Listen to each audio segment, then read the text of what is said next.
So, just to remind you, we are doing a course in social sciences for conservation. This is the third session. There's one more session, and will be that'll be the end of the course. This was kind of an introductory course to social science research for conservation.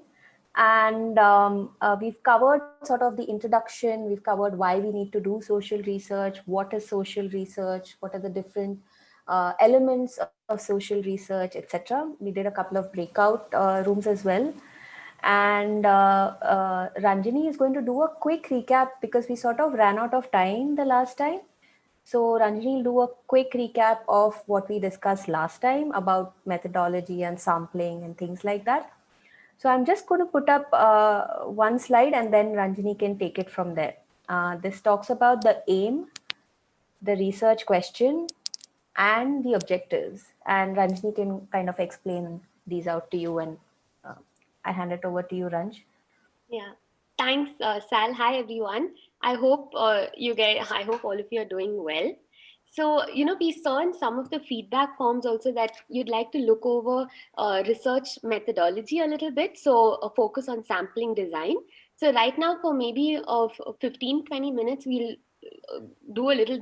We'll do a little bit of a cover of that, and please feel free to interact by either use going off mute using your microphones or typing in the chat, right? So very quickly, what we had done last class was we were looking at what is the aim, which is like the larger picture, the research question, which is one of the most important aspects of research, what you're going to be answering. And then, like breaking down the research question into its different components. For example, if you're looking at what are they impacting or what is the impact of trophy hunting on people's lives and livelihoods, break that up. Like, what do you mean by impact? What are the positive, negatives? How do you think it's going to impact people's like livelihoods? So livelihoods could include income. What are their other income sources? Could it so these were the different ways you can break it down. And then based on how you've broken down like a research question, we first, if you're even like looking at what is the impact of trophy hunting on people's livelihoods, then you have to like look at different kinds of livelihoods in the landscape. What is the kind of income they're getting from other forms of livelihood as well? Maybe if that's what you're interested in when you're breaking it down.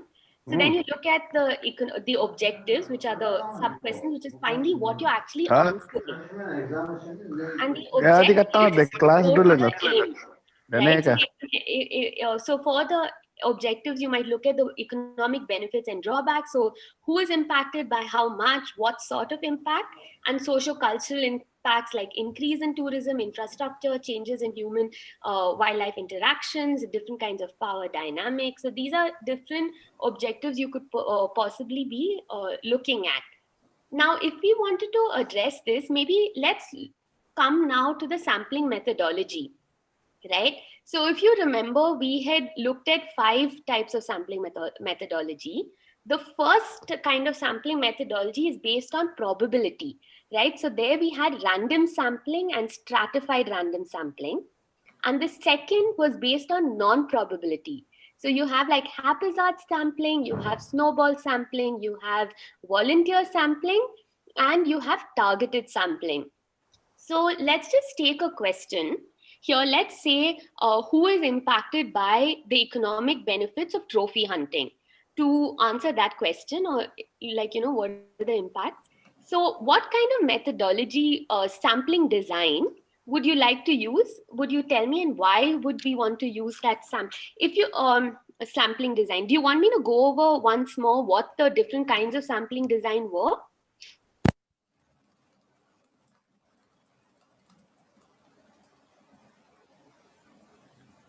Okay, so Nilofer says random sampling. So random sampling, to quickly reiterate, is when it's based on probability, right? So that means every household in a place has the same likelihood of being picked.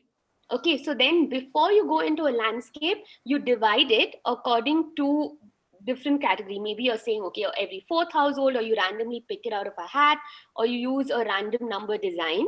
That's random sampling.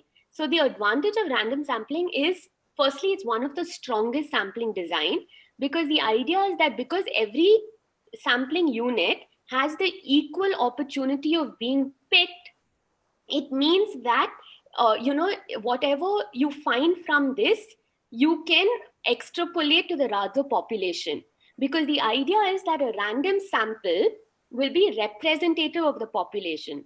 So that means then you can extrapolate it without worrying too much about it, and you can generalize your results. You can say, like, this is from this population. Okay, so Nilofer is saying, I assume we have no idea who is benefited. So I'd rather try to use random sampling to get as much info as is available. That's also true. So we're also looking, there's a couple of things. So one is random sampling. We're not too sure, so we don't know. So we go in and we kind of randomly pick. Then using that sample, we further detail and say, okay, who is benefited, who is not benefited, because we don't know much about it. We can go into that. So that's one possibility. Yeah. So Daniel says, I would also say random sampling because the question is broad and different groups could get involved. And we don't really know because we're looking at the entire village as one. So that's one approach we can use. The other thing I realized we hadn't really covered last class was sampling unit. So I want to just talk about a little bit about sampling unit before going back into this. So what is sampling unit? Can someone tell me if you want to? You can either type in or.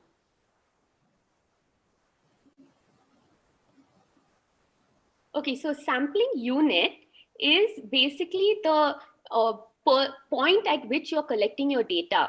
Yeah, exactly. So Nilofer says that. So the unit at which you're getting the samples. So if we're looking at social surveys, it can either be individuals, right? So it can either be people, it can be households, it can be at the level of villages, and even broader at the community. So, it can be at different scales. And each scale will give you a different kind of information and the kind of detail that you want. So if we look at this question where we're looking at what are the economic benefits, what was the, I'll just, who is benefit by the economic benefits of trophy hunting, we could do it at either a household level or at an individual level. Now, there's a couple of things. At a household level, most income happens at the level of the household, So sometimes it probably makes sense to look at it at the level of a household. However, if we look at it at the level of the household, often gender and other variables might be obscured, right? So we're saying, okay, who is benefiting? If we're saying, okay, one household is benefiting or one household is using it, we might not be able to go into gender dynamics so much because a household includes people from multiple genders, right? So it includes the entire thing. But if we want to look at gender dynamics and other dynamics, we want to break it down a little further and look at it at the level of individual individual people. So then we're also able to break it down into who we're looking at, right? Now, if we go further up and we're looking at the level of a village, maybe then you want to say at a landscape, huge landscape level, maybe you want to say which villages attract more tourists as compared to maybe it's like villages that are closer to the road, villages that are closer to certain other variables that might impact certain villages. So again, that's something that you might want to think of when it comes to sampling unit, right? So then based on your sampling unit, you pick the sampling design. And then here again, it's random, stratified, random, all what we were talking about. So Helena said you would have to be careful as to time of sampling per household and perhaps come back to organize when to come in order to sample all in the household time of the year. Yes, because that comes back to our biases that come up from random sampling, right? Because when we have picked out random households, these are the households that we have to go back to. Otherwise, we bring in these unconscious biases into our study design, right? So that's random sampling. The second one we can think of is stratified random sampling. So random sampling is we have no information about this and we go and try to get it. But stratified random sampling, we might have some information or we suspect along certain parameters, there are differences. So maybe according to class, so maybe we can say people who are richer versus people who are poorer. We can say caste, maybe like, people from an upper caste, lower caste, or along a caste gradient. So like this, there are different kinds of strata we might want to look at. We might also want to look at spatial strata in an area for tourism or trophy hunting. Maybe we can say people who live closer to the park, maybe they benefit more from tourism as opposed to people who live away from the park. So the thing with stratified random sampling is you'll have to think of the strata beforehand and then divide it into, a stratified random sampling will give more precise details. It's true if it could be true if that's what your interest, if you have information, it can give you, though, if the strata are along what you're interested. So stratified random is also great for comparisons, like for doing ANOVAs, or if you just want to compare between like a rich household and a poor household. If you use stratified random sampling, it's easier to compare across these strata, so it's good to think of the strata beforehand, and that can give you good metrics for comparison. So these are the two, the kind of, the kind of probability sampling. I'm just going to share my screen quickly because I want to show you what we had discussed last time about sample size, right? Oh.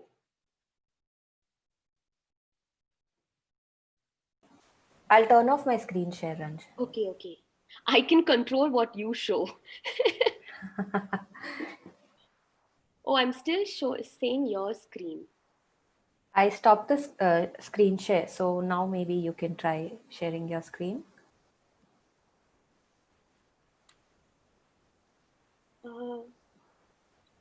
I can only see your screen, like what's on your computer. Really? You can still see it? Can others also still see my screen? No, I can't see your screen. We can't see anyone's screen. Yeah, no, I'm trying to share the screen, but I can't share. Could you do it? Okay. Oh, Yeah. sorry. Stop. Yeah, we can see your screen. Yeah, okay. Yeah, so I want to show you this, right? So this is a sample size calculator online. You can see surveysystem.com. Okay, so this is a simple calculator online when you're looking at sample size. So this is particularly important when we're looking at quantitative data, and especially in data like with random and stratified random sampling, where we want to even extrapolate. This is important information for us to know, right? Like, how do you calculate sample size? So one way of doing it for quantitative data is by marking the confidence level, say at 95%, marking the confidence interval at 5, and then you can put your population in, right? So you can say say it's 100,000. The sample size needed for that is 661. So what this means is if you use a sample size of 661, the information that you're getting, you can be 95% confident that it is applicable to the larger population. Okay. And the other thing that it gives you with the confidence interval is like whatever kind of response you get, it says the confidence interval gives the margin of error, right? So plus or minus 5 this side or that side, you can expect that, say, for example, from your sample, which you have 661, for a sample of 100,000, people have said 47% of the time, 47% of your sample have said that they like, they like chocolate, right?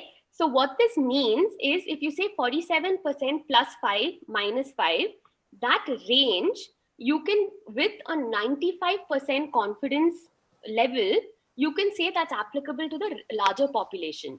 It also means that if I randomly, now forgetting my sample size, if I randomly go into the rest of the population, it means that 95% of the time I can expect these kind of results. So this is one way of calculating a sample size, right? Using a confidence level and a confidence interval for quantitative data, you can mathematically calculate the sample size. Anyone wants to, shall I pause for a minute? Okay, so that's one way. Does anyone have, okay, anyone have any questions regarding that? Okay, cool. So then we'll go on to the we'll go on to the, so this was probability sampling. The non-probability sampling, we were looking at haphazard, which means that you can just randomly, you just walk into a landscape and the first few people or the first few households that you come across, you start interviewing. Okay, so it's subject to a lot of bias.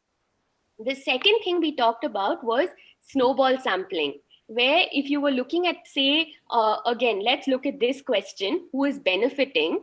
We can also use snowball sampling because you can go to a certain household and ask them, are you benefiting from tourism? And you can pick that household based on whether you know they're benefiting. Then you can ask them to other households and say, like, who else do you know who's benefiting? And just keep interviewing only the households that are benefiting from tourism to find out, okay, what are the benefits, what are their perceptions on people coming in, what are their perceptions on tourism. So those are also some kind of questions you can ask by snowball sampling.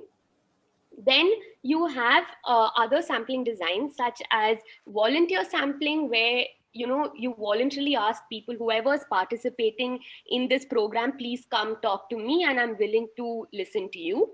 So whoever is part of this program might come, or you can ask them, whoever has opinions on this, please come and talk to me, right? So again, there are biases to that because you're only talking to people who are willing to talk. So this is not applicable to the larger population, these kind of non-probability sampling, but it will give you information of certain of that area. Then, of course, the last one you have is targeted sampling, which is, you pick only households that are, so snowball sampling, I just want to quickly differentiate between snowball and targeted. Snowball is, I talk to one person, they refer me to the next person, that person refers me to other people.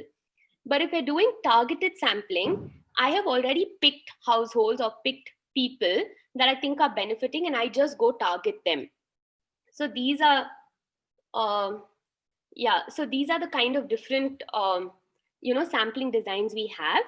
And like with quantitative sampling, what I had mentioned, when we look at sampling unit, we can either use what I showed you, or we can look at other literature that has looked at people who've been covering this, what are the kind of sample sizes they've picked.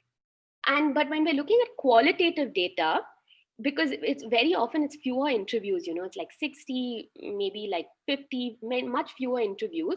With qualitative data, you kind of max out when the answers start repeating or it's kind of similar. So, the first, for the first interview, you will get lots of new answers. Then the second one, you might get 50% new answers, and it starts decreasing till you start getting only like 2 or 3 answers that are new. And you might be like, okay, this is where I want to stop it. So that level is called saturation. So with qualitative design, sampling is always, a sampling number is determined while you're doing the design. So you go out, you collect your data, you come back, you look at your data, you go out, collect it, come back, till you kind of figure out you're reaching the saturation point. With quantitative, it's more that you, after your pilot surveys, you kind of decided beforehand, and you say, okay, 66 households, 300 households is what I want to target based on my 95% confidence interval. So yeah, that's a quick thing about sampling design. Anyone has questions?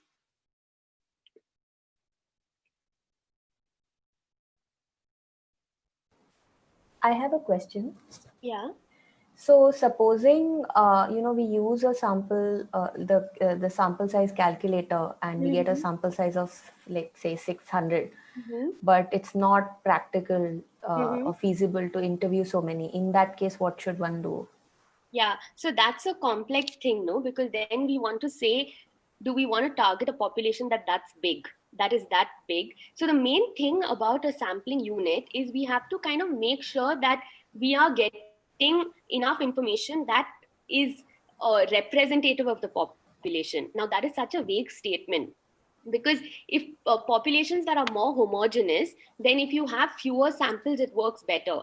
With populations that are more heterogeneous, with more samples it works better, right? So now, and also interestingly, it's 661 for 100,000 people, right? So the higher the number of population you're looking at, the more your sample size increases. But supposing you're looking, so one way of doing that then is of course to reduce your overall population that you're looking at by certain criteria, that you might want to filter out, because then it's really not applicable to the rest of it. Then if it's too big, maybe there's also qualitative methods you might want to use, right? So, and also like, for example, if we go back, I'll just tell you, if you have like, say a population of 10,000, it's about 300 interviews that you have to collect. So you might want to also plan accordingly. Do you have the resources? Do you have the time to go out and collect this kind of data, right? So you might want to plan it also accordingly, and of course then decide whether you want to make it um, reach a larger audience or not. Then of course this is not the only way, right? The other thing is also looking back on literature and looking at the kind of sample sizes that seem to have worked for similar studies. And if you find that maybe there are smaller sample sizes that work, you can also try adjusting it accordingly, right? So does anyone have any questions?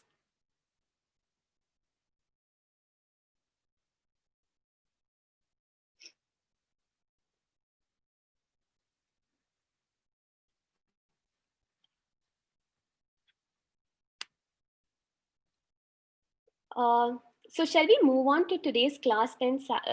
Saloni, I think no one seems to have any questions. Okay. So maybe we can move on to today's class. Sure. Okay. Everyone's understood everything well. You've taught them so well. Okay, thanks, Ranj. We'll hear from you later once you're done with the meeting. Let me go back to sharing my screen. Can you guys see it? Yes, we can. Great. Okay, so well, we kind of did a lovely recap there. We spoke about the sampling design. What are our different, what are the different ways we can, design the study, how we can design it. Just a quick word on it. When you're designing the study, it will be useful to remember the SMART criteria. So the SMART criteria essentially is an acronym that stands for specific. So be very precise with your questions, especially objectives and what you've set out to achieve and the kind of data you need to answer the question that you need, because there are going to be lots, which I mean, you should be able to substantiate what you say with something. It need not be a quantitative kind of a measurement, but something to substantiate what you're saying. By achievable, I mean, it used to happen to me all the time. I'm not sure about you guys, but you go into the field and there are so many cool things you can study and you want to do this and that and the other, and you bite off more than you can chew. And that's not very helpful, because then working on all those ideas takes up a lot of your time. So, kind of temper your ambitions, be ambitious, but temper it as well. Have achievable targets. And is the one important thing that Charudat Mishra, who was my guide, taught me was, to under promise and over deliver. So maybe that's something to think about. Realistic means, whether you have the necessary resources for it. It could be time, it could be money, it could be, energy, whatever it is, as well as the skills. Are you qualified? Are you trained to do what you're doing? By qualified, it need not be a degree, but you should be trained to do what you're doing. You should have some training, especially in the social sciences. People often tend to think that if you studied ecology, you can do social sciences very easily, but you would probably have realized by now that you have many things to consider, and it's far more nuanced. So yeah, and time bound, it goes without saying, there have to be clear cut timelines, but also a buffer, especially with the kind of fields we work in. There's always something uncertain: the weather, the roads, people not being available, some sudden political activity that kind of disrupts the research. Could be anything. So kind of also buffering in time, apart from having apart from having like goals and schedules for the completion of the goals. So that's sort of a nice way. Every time you kind of come up with an idea, you come up with the aims and the research questions and objectives, try to ask yourself this, whether it follows the SMART criteria. Is it a SMART study? And see where that takes you. uh, if there are no questions at this point, I'll move on to data collection.